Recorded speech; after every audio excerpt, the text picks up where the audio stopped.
On the 18th of August 2022, I received my A-level results, and Alhamdulillah, I managed to get 4 A stars. That was in biology, chemistry, maths, and EPQ. But this in any way did not come easy, and it required a lot from me. However, there were a few things that I decided to do which made my life a little easier, and I would like to share those tips with you which helped me get 4 A stars and can help you get the grade you would like. So let's begin. Now, firstly, I would just like to mention that there is a huge jump from GCSEs to A-levels. And the quicker you can adapt to that A-level workload and that A-level work style, the better it is. It's important to realize that what may have worked really well at GCSEs may not work at all at A-levels. So my first tip is learn how to learn. Now, something I regret is using all my GCSE study techniques for A-levels. And what I regret even more is not finding out that they did not work until being 7 months into my A-levels. Now, for example, I used to make the best looking revision cards. I would just copy and paste everything on there from the PowerPoint, and it made me feel good. It made me feel like I was doing well. But that was a big mistake. It took me so long to make them, and I didn't have time to do anything else because of that. And because that wasn't a good way of revising for me, it reflected on my grades. So one day I just decided that I will start making notes on OneNote instead of using revision cards. So at the end of each day, I would make these condensed revision notes, and that completely changed my life. I could organize my notes into topics and then subtopics, and it took me much less time to make these notes.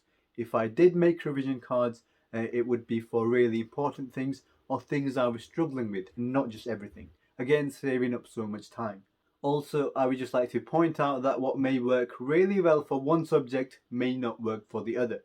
So find that specific way of revising for each subject. For example, I never made any revision notes for A-level maths, but the time I gained from that was spent doing exam questions.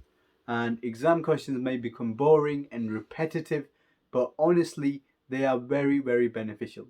So do exam questions. My next tip is don't waste your time.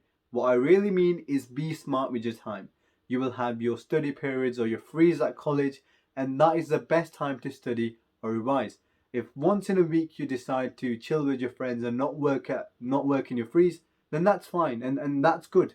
But if you're not working in any of your frees, then that can be a problem. Because when you're at college, you're in that mood of working. It's easier to work. But when you get home, you'll be tired and you'll feel behind already because you hadn't done any work in your study period. So what me and my friends did was that we decided upon a study period. So we said the last study period on a Friday, we won't do any work then. And that kept us motivated to work on all the other study periods. But seriously, make the most out of your study periods. My next tip is to understand the content really well.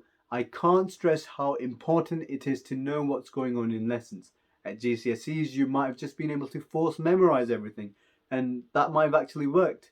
But at A-levels, there is more application and harder application. You have to understand and keep up with what is being taught. If you don't keep up, then it's very easy to fall behind very quickly, and then it can become very difficult to catch up. And that very nicely leads me on to my next tip. Ask for support when you need support. Don't be shy of asking your teachers. What I would highly advise is to be friends with people doing the same subject as you.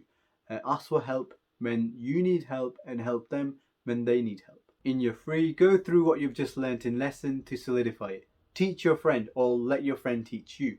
If none of that works, then don't worry. At the end of the lesson or at the end of the day, watch a YouTube video on it. That can really help you understand the concept. Seriously, YouTube is a lifesaver. Something I would highly recommend is to quickly go through the content for the next lesson that you'll be covering beforehand.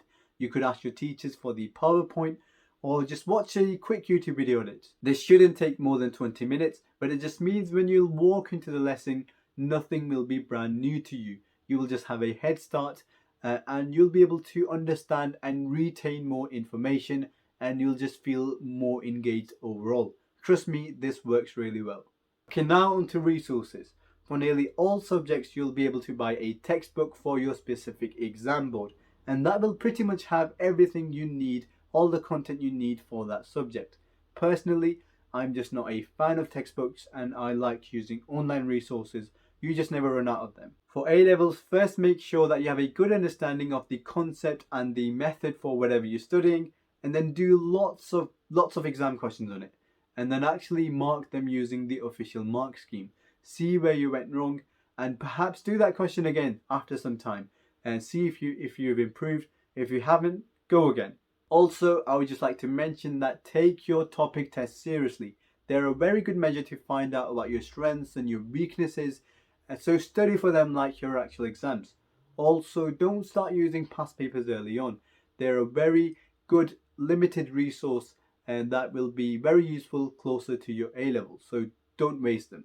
Now in A levels you move through things very quickly, and therefore organization is key or you'll find it hard to manage and you'll start forgetting work you need to do. Therefore my last tip is to stay organized from the very start. Make a to-do list for every day and base it on priority and actually follow the list. If you've got something to hand in for tomorrow, put that on the top of the priority list and do that first. And give priority to your work over other things, because sometimes the work can take longer than what you expect. And tick things along as you do them. That just gives you a sense of achievement no matter how small the thing might be, and it just keeps you motivated. Also, make sure that your notes are well organized so you can access them whenever you need. That's why I really like the idea of having your notes online so that you can access them wherever and whenever you need. I hope this video has been useful. If you have any tips yourself, please share them in the comment section below. And thanks for watching this video. Good luck.